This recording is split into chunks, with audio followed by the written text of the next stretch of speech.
Moloch termina serviço diplomata iha Timor-Leste, embaixador Malásia iha Timor-Leste, Amarjit Sarjit Singh, halau visita icus ba Ministério Juventude, Desporto, Arte e Cultura, hori hatou agradecimento ba Ministro Nélio Isaac Sarmento, relaciona o serviço siranebe durante ne diplomata ne consegue finaliza ona iha Timor-Leste. Além de iha ocasião ne, parte rua mos halo discussão, liliu iha área desportivo nian, o insaba futuro bele desenvolve atividade desportivo sira iha railaran. Embaixador Malásia e Timor-Leste Amarjit Sarjit Singh comprometido para futuro se continua serviço hamutu o governo Timor-Leste onde desenvolve atividade de desporto e railara. Tujuan saya datang ke kantor Bapak Menteri hari ini sebagai kunjungan perpisahan untuk menyatakan rasa penghargaan, terima kasih kepada Kementerian Belia dan Sukan dan Kultur Timor-Leste atas semua kerjasama yang telah diberikan dalam masa jabatan saya di sini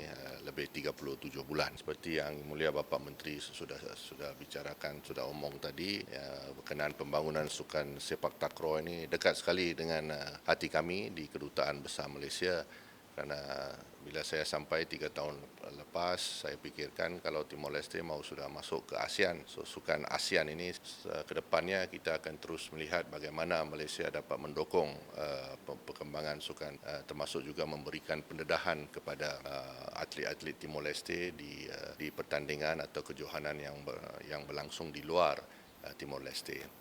Selain itu, kami juga ada bincangkan kerjasama antara pemerintah Malaysia dan Timor-Leste dalam bidang sukan ini, terutamanya dalam coaching, perlatihan, kejurulatihan. Ministro Juventude, Desporto, Arte e Cultura, Nélio Isaac Sarmento mos congratula diplomata ne, tambah presença diplomata ne durante ne ia Timor-Leste, bele hamiti liutan cooperação entre Timor-Leste e Malásia e a futuro. Ele encoraja organizações da Malásia para ter bela cooperação dia lutan ba abang perua. E depois kami troca itu ano insama ka bel futuro e cooperação e área juventude mos troca de área juventude ninian e arte cultura e amos desporto. E bot ser noto hanesan itani agradecimento zira ba embaixador ne durante ne hane. E ho ninia presença hane ne bela ajuda tan Timor-Leste para hamit tan relações itanian ho Malásia o hira quando ne fila falba ia ni rain e ninia continuação ne embaixador fo ne besi troca ne bele continua ho buat ne maka embaixador raia ye tania rain.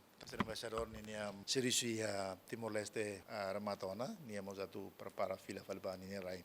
Tamane ni mai hene atu asuru tamba durante ninia Serisi Timor ajuda buat barak di area di sport nian itu buat siraten kata desenvolvimento sepak takraw. Ne embaixador ajuda TPS ba federações ne, te espera kata embaixador ninia atenção ne la bele lacon, espera kata federações bele continua na faten desenvolver dia. E namos a troca Hanoi tuan sobre futuro cooperação ne bem que se halo Malásia ne. E ami kuliah buat barak área de esporte nia especialmente ba lauset para esporte em geral, mas fokus atençamos ba Paralímpic nia né, Paralímpic nia. Nós organizações antidopagem, ya Malásia sama ba futuro ne, honi nia presença ne ni fila vale ba Malásia. Enquanto ia ocasião ne diplomata ne mos continua encoraja governo Timor-Leste, lihusi Ministério Juventude, Desporto, Arte e Cultura atau continua tamatan mos ba modalidade desportivo sira iha railara nune ba futuro bele luri nação Timor-Leste nianara ba hamurin iha mundo internacional sira equipa cobertura ZMN.